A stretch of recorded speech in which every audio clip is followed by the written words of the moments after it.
গাজার রাফা শহরের একটি টানেল থেকে ৬ জিম্মির মরদেহ উদ্ধার করেছে আইডিএফ।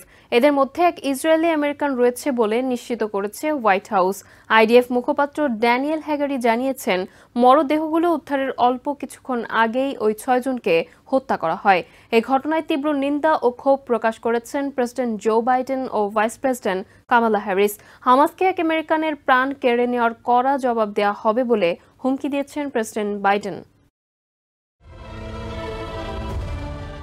গাজার দক্ষিণাঞ্চলীয় রাফা শহরের একটি টানেল থেকে এক ইসরায়েলি আমেরিকান সহ ৬ জিম্মির মরদেহ উদ্ধার করেছে আইডিএফ। রোববার বাহিনীটির মুখপাত্র ড্যানিয়েল হাগারি এই তথ্য নিশ্চিত করেছেন। নিহত ৬ জিম্মির নাম প্রকাশ করেছে তারা। এরা হলেন আলেকজান্ডার লোবানভ, আলমক সারুসি, এডেন ইয়েরুশালমি, ওরি ড্যানিনো এবং ইসরায়েলি আমেরিকান হেরোস গোল্ডবার্গ পোলিন। এদিকে এই ঘটনায় তীব্র নিন্দা ও ক্ষোভ প্রকাশ করেছেন প্রেসিডেন্ট জো বাইডেন। শনিবার হোয়াইট হাউস প্রেসিডেন্টের বিবৃতি প্রকাশ করেছে। তাতে প্রেসিডেন্ট বাইডেন গোল্ডবার্গ পোলিনকে হত্যা করায় হামাসের প্রতি তীব্র ক্ষোভ প্রকাশের পাশাপাশি ২৩ বছর বয়সী তরুণ পোলিনের নানা মানবিক কর্মকাণ্ডের কথা তুলে ধরেন।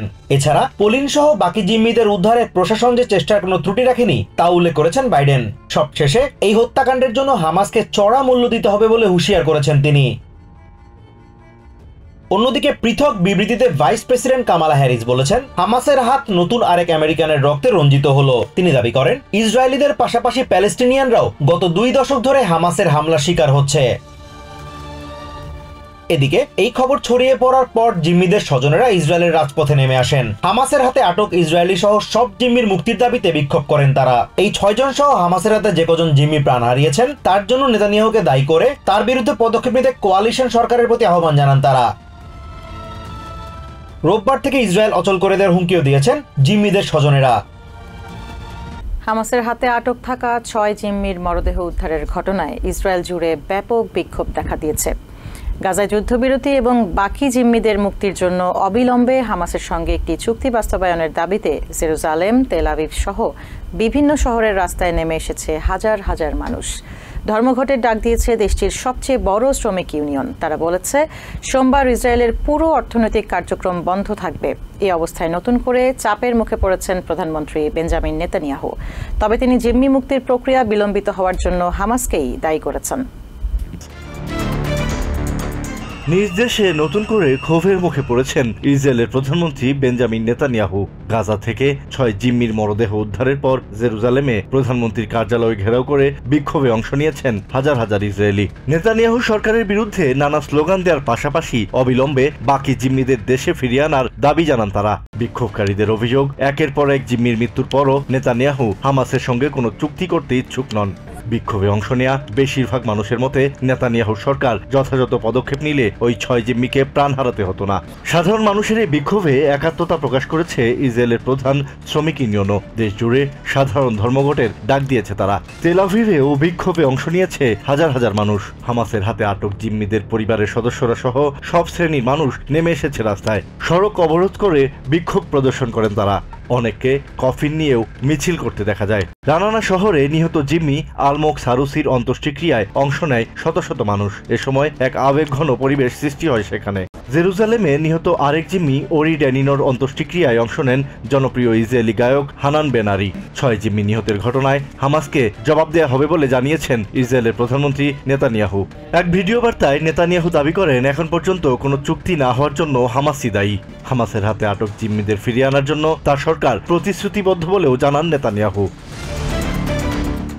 গাজায় জাতিসংঘের পোলিও টিকাদান কর্মসূচি শুরু হয়েছে। স্থানীয় স্বাস্থ্য মন্ত্রণালয়ের সাথে সম্মিলিতভাবে রবিবার থেকে ৩ দিনের এই কার্যক্রম শুরু হয়েছে। এই 3 দিন সকাল ৬টা থেকে বিকেল ৩টে পর্যন্ত মানবিক যুদ্ধবিরতি কার্যকরে সম্মত হয়েছে আইডিএফ ও হামাস। ওয়ার্ল্ড হেলথ অর্গানাইজেশন জানিয়েছে, ৪ সপ্তাহে গাজার ৯০% শিশুকে 2 ডোজ টিকা দিতে পারলে এই কর্মসূচি সফল হবে। গাজায় ৬৪০,০০০ শিশুকে পোলিও থেকে বাঁচাতে রবিবার থেকে শুরু হয়েছে জাতিসংঘের পোলিও টিকাদান কর্মসূচি। ইসরায়েলি বাহিনী ও হামাসের সম্মতিতে নির্দিষ্ট কিছু এলাকায় ৯ ঘন্টা যুদ্ধবিরতির উপর নির্ভর করে ৩ দিনের এই কর্মসূচি ঘোষণা করা হয়। আনুষ্ঠানিকভাবে কর্মসূচি শুরুর আগে শনিবার নাসের হাসপাতালের বিভিন্ন ওয়ার্ডে শিশুদের টিকা দেয়া হয়। গত সপ্তাহে গাজায় এক শিশুর টাইপ 2 পোলিওতে আক্রান্ত হওয়ার খবর পাওয়ার পর এই টিকাদানের উদ্যোগ নেওয়া হয়। ২৫ বছর পর গাজায় প্রথমবারের মতো পোলিও আক্রান্ত শিশু শনাক্ত হয়। ওয়ার্ল্ড হেলথ অর্গানাইজেশনের মতে 4 সপ্তাহের মধ্যে গাজার 90% শিশুকে 2 ডোজ টিকা দিতে পারলে এই কর্মসূচি সফল হবে। তবে প্রায় 11 মাস ধরে চলা সংঘাতে ধ্বংসের দ্বারপ্রান্তে থাকা গাজায় এটি প্রায় অসম্ভব। গাজার deputy health minister Yusuf Abu al Rish বলেন, টিকাদান কর্মীরা গাজার বিস্তৃত এলাকায় শিশুদের টিকাদানের চেষ্টা করবে, তবে কেবলমাত্র যুদ্ধবিরতির মাধ্যমেই তা নিশ্চিত করা সম্ভব। নাসের হাসপাতালে এক সংবাদ সম্মেলনে তিনি বলেন, আন্তর্জাতিক মহল যদি চায় এই কর্মসূচি সফল হোক তাহলে তারা যুদ্ধবিরতি নিশ্চিত করুক। এদিকে পরিকল্পিত এই কর্মসূচি শুরুর আগেই শনিবার গাজার মধ্য ও দক্ষিণাঞ্চলে ইসরায়েলি হামলায় 48 জন নিহত হওয়ার বিষয়ে জানিয়েছে গাজার স্বাস্থ্য মন্ত্রণালয়। বিভিন্ন সূত্র মতে হামাস, ইসলামিক জিহাদ সহ অন্যান্য গোষ্ঠীর যোদ্ধারা গাজার উত্তরাঞ্চলীয় জৈতুন ও ইজিপ্ট সীমান্তের কাছে রাফায় ইসরায়েলি বাহিনীর বিরুদ্ধে লড়াই চালিয়ে যাচ্ছে। সেখানে ইসরায়েলি বাহিনীর ট্যাঙ্ক বেশ কিছুদিন ধরে অভিযান চালাচ্ছে। এক বিবৃতিতে আইডিএফ জানায় তারা গাজার মধ্য ও উত্তরাঞ্চলে তাদের অভিযান অব্যাহত রেখেছে। তারা আরও জানায় গাজায় বেশ কয়েকটি সামরিক অবকাঠামো ধ্বংস করেছে তারা। ওয়েস্ট ব্যাংকে জেনিনে সামরিক অভিযান অব্যাহত রাখার কথা জানিয়েছে ইসরায়েলি বাহিনী। বিয়ের পিড়িতে বসতেন নরওয়ের প্রিন্সেস মার্থা লুইস ও আমেরিকান শামান ডিউরেক ফেরেট। শনিবার নরওয়ের শহর গাইরেঙ্গারে তাদের বিয়ের আনুষ্ঠানিকতা সম্পন্ন হয়। অসুস্থ থাকা সত্ত্বেও বিয়ের অনুষ্ঠানে উপস্থিত ছিলেন কিং হেরাল্ড। বৃহস্পতিবার থেকে শুরু হওয়া 3 দিনের এই রাজকীয় বিয়ের অনুষ্ঠানে যোগ দেন বিশ্বের বিভিন্ন দেশের অতিথি। নরওয়ের কিং হেরাল্ডের বড় মেয়ে প্রিন্সেস মার্থা লুইসের বিয়ের 3 দিনের অনুষ্ঠানের অতিথিদের তালিকায় ছিলেন সোশ্যাল মিডিয়া ইনফ্লুয়েন্সার, রিয়েলিটি শোর তারকা, টেলিভিশন ব্যক্তিত্ব সহ বহু গণ্যমান্য ব্যক্তি। শনিবার জাঁকজমকপূর্ণ অনুষ্ঠানে স্বঘোষিত আমেরিকান আধ্যাত্মিক গুরুকে বিয়ে করেন রাজকুমারী লুইস। ছবির মতো সুন্দর শহর গাইরেঙ্গারে 52 বছর বয়সী লুইস ও নিজেকে ষষ্ঠ প্রজন্মের শামান দাবি করা 49 বছর বয়সী ডিউরেক ভেরেটের বিয়ের আনুষ্ঠানিকতা সম্পন্ন হয়। বৃহস্পতিবার থেকে শুরু হওয়া বিভিন্ন আয়োজনের পর মূল বিয়ের অনুষ্ঠান সবুজ লনের মাঝে সাদা তাঁবুতে অনুষ্ঠিত হয়। অনুষ্ঠানে পারফর্ম করেন বিভিন্ন দেশ থেকে আগত তারকারা। বেশ কয়েক বছর ধরে অসুস্থ থাকলেও 87 বছর বয়সী রাজা হেরাল্ড মেয়ের বিয়েতে উপস্থিত ছিলেন। সাথে উপস্থিত ছিলেন রানী সঞ্জা ও নরওয়েজিয়ান রাজপরিবারের অন্যান্য সদস্যরা। সুইডেনের রাজপরিবারের প্রতিনিধি হিসেবে এই বিয়েতে যোগ দেন দেশটির ক্রাউন প্রিন্সেস ভিক্টোরিয়া ও তার স্বামী prince Daniel, prince Carl Philip ও তার স্ত্রী প্রিন্সেস সোফিয়া।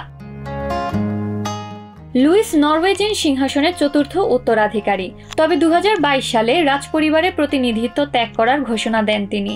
2022 সালে লুইস ও ভেরেটের বাগদান হয়। তবে বিয়ের পর ভেরেট রাজপরিবারের কোনো উপাধি বা দায়িত্ব পাবেন না।